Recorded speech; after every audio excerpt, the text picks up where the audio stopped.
A quick look over the lakeshore. Some showers and thunderstorms still holding their own as they're about halfway across Lake Michigan, just south of Ludington. Going to get clipped with a few showers into Whitehall and Hart.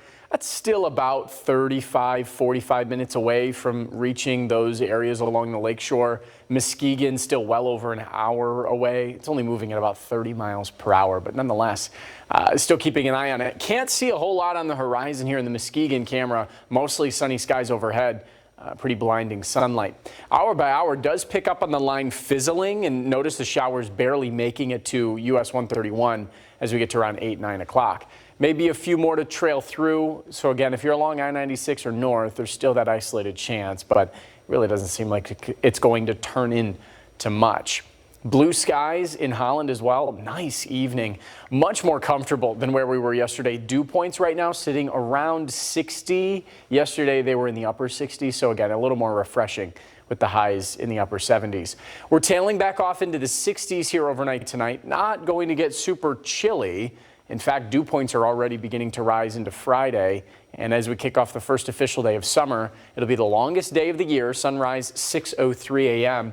Partly to mostly cloudy skies. There's going to be a wave of clouds moving through, so we won't see the sunshine through the entire day, and there's still that isolated shower chance as well.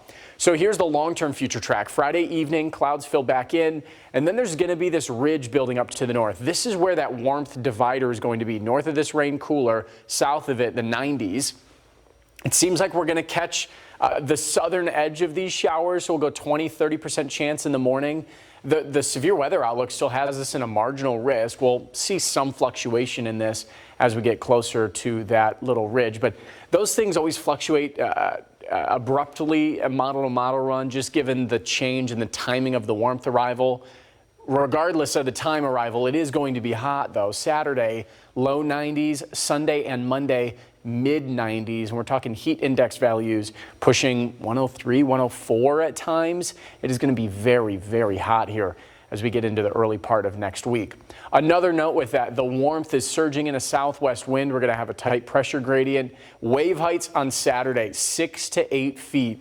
That is going to be double red flags at a lot of beaches. 5 to 7 feet on Sunday. It seems like even into Monday, we're going to have some swimming concerns. So tomorrow is really the best day to try to get out onto the water. It's not going to be great conditions for boating or swimming into the majority of the weekend. So look for inland areas like pools to cool down, especially considering where heat index values are expected to be.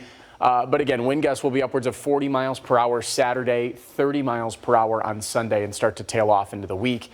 We do see the 80s return in the middle of next week. That's with shower and thunderstorm chances as the cooler air starts to move on in.